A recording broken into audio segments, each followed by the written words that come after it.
Mapleshade's Vengeance, Chapter 5. Mapleshade fought her way out of sleep, coughing and scorched with fever.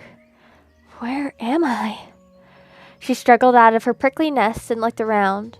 A fresh-killed mouse laid beside her, and Mapleshade's belly rumbled. She couldn't remember the last time she had eaten. She bent down to take a bite. Then, the memory of where she was and what had happened flooded over her, and she retched violently. My kits! Apple dusk! Hello? Are you alright? An anxious mew made Mapleshade look up. A small black and white Tom was standing at the foot of the huge stack of hay that filled the den. Daylight filtered through cracks in the wooden walls, highlighting tiny specks of dust that floated in the air. Where am I? Who are you? Mapleshade rasped. The little cat picked up a bundle of dripping moss that lay at his paws and carried it over to her. You need a drink, he urged. My name is Myler, and this is my barn. You went to sleep so quickly last night that I didn't have time to introduce myself. How are you feeling? He peered at her, and Mapleshade shied away. You look exhausted, Myler observed. Eat the mouse, then I'll let you get some more rest. I'm not staying, Mapleshade hissed. I don't want your fresh kill. But there's plenty to share, Myler insisted. I can catch more for myself. Don't worry. Mapleshade staggered forward, almost knocking the Tom off his paws. Leave me alone, she growled. I don't need your help. She searched for the gap in the wall where she came from. Behind her, Myler was meowing something about giving shelter to strangers and having plenty of room in the barn. Mapleshade didn't listen. What could some kitty pet possibly give to her? My life is ruined. I did nothing wrong, and yet I have lost everything. The image of her 3 dead kits hovered at the edge of her vision, as if she would be able to see them clearly if only she could turn her head fast enough. Mama, help me, they wailed. I can't, Mapleshade whispered. Oh, my precious loves. I'm so sorry. Trembling with hunger, Mapleshade plunged into the wispy undergrowth that edged RiverClan's territory. She stayed well clear of the border as she headed uphill toward the gorge. She knew there was a wooden 2-leg bridge just below the sheer walls of rock where she would be able to cross back to ThunderClan territory. She felt an irresistible pull inside her, back to the place where she had spent her whole life. There was no solace in the spindly willows of RiverClan, and the vast open moor that stretched up above the gorge made her shudder with fear. Instead, she yearned for the denseness of sturdy trees and thick green undergrowth, rooting her to the ground, filling her senses with familiar sounds and scents. Mapleshade reached the wooden bridge and raced across, ears flattened and fur spiked. The noise of the river trembling below dragged her mind back to the moment where she had let go of Patch Kit. The water was too strong. It's not my fault that my kits died, she reminded herself. She jumped off the bridge onto dry, sandy ground that sloped up toward 4 trees directly in front of her. As she turned and followed the river downstream, she would be in ThunderClan territory. Trying to ignore the sound of the water, she took a few steps towards the boundary, already tasting the scent markers on the air. Then, she froze. She could not cross the border. She had been driven out, exiled by her own clanmates. If she took one step into her former home, she'd be treated worse than a rogue. An image swam into Mapleshade's mind of a small black cat, eyes narrowed with suspicion, spouting words that rang with righteous indignation. Ravenwing. This was all his fault. He had jumped to conclusions, shattered the clan's trust in her, forced her clanmates to judge her for something beyond her control because of his actions. Patchkit, Larchkit, and Petalkit had died. Every breath that Ravenwing took was a breath he denied Mapleshade's kits. Rage swelled inside Mapleshade's head until the sounds of the forest faded away and her vision blurred. She stumbled along the edge of the border, not caring when her claws scraped on stones or brambles dragged at her pelt. Her skin throbbed with heat, and she was dimly aware of being thirstier than she had ever been in her life. But even when her paws splashed through a tiny stream, she couldn't muster the energy to stop and drink. Eventually, she could walk no further. She flopped down where she was, in a narrow ditch beside a holly bush that smelled of home. Mapleshade closed her eyes and listened to the thudding of her heart. It seemed to grow louder and louder until the leaf mulch she was laying on started to quiver. With a jolt, she opened her eyes and saw a ginger face staring down at her in dismay. "Mapleshade!" squeaked Nettlepaw. "You're not supposed to be here!" "Then pretend I'm dead," Mapleshade growled. "I may as well be." Nettlepaw's gaze started around the ditch. "Where are the kids?" he whispered. "Are they in RiverClan?" Mapleshade felt numbness creeping over her once more. "They drowned in the river." "Oh no." Nettlepaw's eyes grew huge. Mapleshade let her cheek rest on the cold dirt. "Leave me alone." With a muffled meow, Nettlepaw turned and fled. Mapleshade wondered if she would ever climb out of the ditch. There was another patter of paw steps above her. Mapleshade opened one eye. Nettlepaw was pushing a bundle of herbs down towards her. "I was collecting these for Ravenwing," he mewed, "but I think you need them more. You don't smell good, Mapleshade." He peered honestly at her. "Please eat them. I'm sorry about your kids. Frecklewish saw what happened in the river, but I hope you made it to the other side." Mapleshade sat up with a hiss.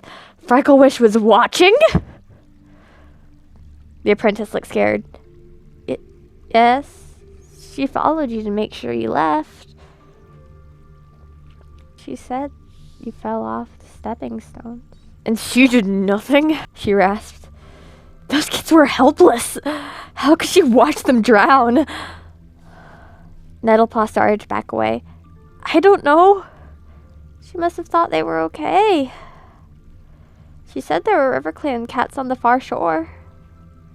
"They were not okay," Mapleshade snarled, arching her back and sinking her claws into the mulch. "Nettlepaw, where are you?" A cat called from the other side of the holly bush. Nettlepaw let out a whimper and raced away. Mapleshade sank back down into the ditch. She chewed the leaves without tasting them, feeling a stab of satisfaction that she had taken them from Ravenwing. How could he carry on gathering herbs, treating his clanmates as if nothing had happened?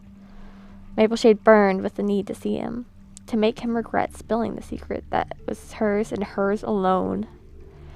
She looked up at the moon, which had appeared in the twilight sky. In one sunrise it would be at its half, when the medicine cats traveled to the Moonstone. Mapleshade might be forbidden from entering ThunderClan's territory, but no cat could keep her away from the path that led to Mothermouth.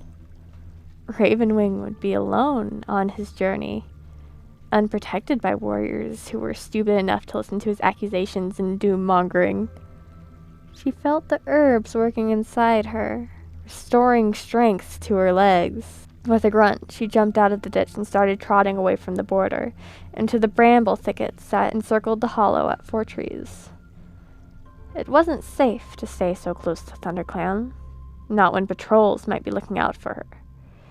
She didn't know if Nettlepaw would keep quiet about finding her, though, presumably, he wouldn't admit to giving her the herbs. Mapleshade dropped down the steep slope into the hollow, paused briefly to look up at the 4 gigantic oaks, then carried on, scrambling up the other side and plunging into the trees that bordered WindClan's territory. There was a strong smell of fox, which made her fur prickle, but it was stale rather than fresh, and would be able to hide her own scent from curious border patrols. She felt rather than heard the thrumming of terrified paws over the ground. Peeping out of the bracken, she saw a rabbit hurtling across the moor towards her, pursued by a patrol of WindClan cats. Mapleshade hardly had time to think before the rabbit ran straight into her in a tumble of paws and fur. She bit down hard on its neck and it went limp. The warriors were still racing towards her, so Mapleshade grasped the rabbit in her jaws and hauled it up to the nearest tree. Her claws tore on the smooth bark, and the rabbit dragged at her teeth, but at last she reached the lowest branch and crawled onto it with her fresh kill. She heard the WindClan cat scramble to a halt below. "Where did the rabbit go?" asked one of them. Another was circling the trunk, sniffing the ground. Trail ends here, but that's impossible. Rabbits don't climb trees. I don't know how you can smell anything, grumbled an old Tom with patchy brown fur. Mapleshade thought his name was Mitchpelt. It stinks of fox around here. Mapleshade held her breath, waiting for one of the cats to look up and see her. There was little leaf cover this far down the trunk, and she couldn't climb higher without making a noise. But the patrol sniffed around for a moment more, then headed back to the open moor, grumbling about vanishing prey. Fools, Mapleshade thought as she bit into the rabbit. She spent the night under a clump of ferns, a little deeper into the forest. She woke shivering beneath the light coat of frost, missing the warmth of her kits. Wherever you are, I hope you are warm, she thought through chattering teeth. Her belly was still full from the rabbit, so she headed straight into the open, hoping it was too early for the Wind Clan dawn patrol. She had traveled to the Moonstone once before, as an apprentice. Mapleshade remembered her excitement at being inside Wind Clan's territory with impunity. How she had longed to be seen by a patrol and challenged, but now she darted from rock to clump of gorse, cursing the lack of cover on the empty moor. At last, she reached the foot of the slope and crouched beside the thunderpath. The stench of monsters caught in her throat and made her eyes water. But there are few of the noisy beasts around this early.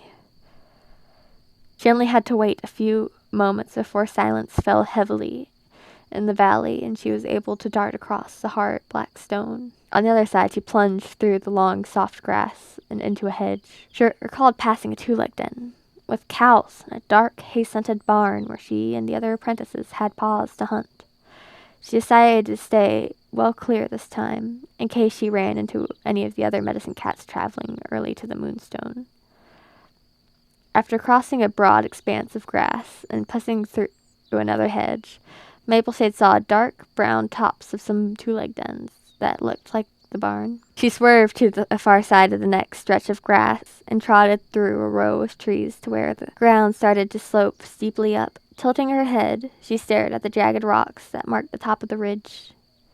The sun was striking them, turning them rosy and warm-looking, but their outlines still looked like teeth against the pale sky. Mapleshade's belly rumbled, and she realized that if she didn't eat now, she would be hungry for the rest of the day on the hillside. She ducked back under the trees and quickly picked up the scent of a mole snuffling in the sunshine. Not her favorite fish kill, but too easy to miss. She struck the flattened black body with her front paw and tucked in for a meal. Afterwards, she felt stronger, clearer-headed. She bounded up the side of the ridge, scattering loose pebbles under her jaws. As the weak sun set the jagged stones ablaze, Mapleshade leapt onto a border and opened her jaws to screech at the valley below. I am ready for you, Ravenwing. You will pay for what you have done. The life she had known was over. If she couldn't be a warrior, then she would dedicate every beat of her heart to avenging the deaths of her kits.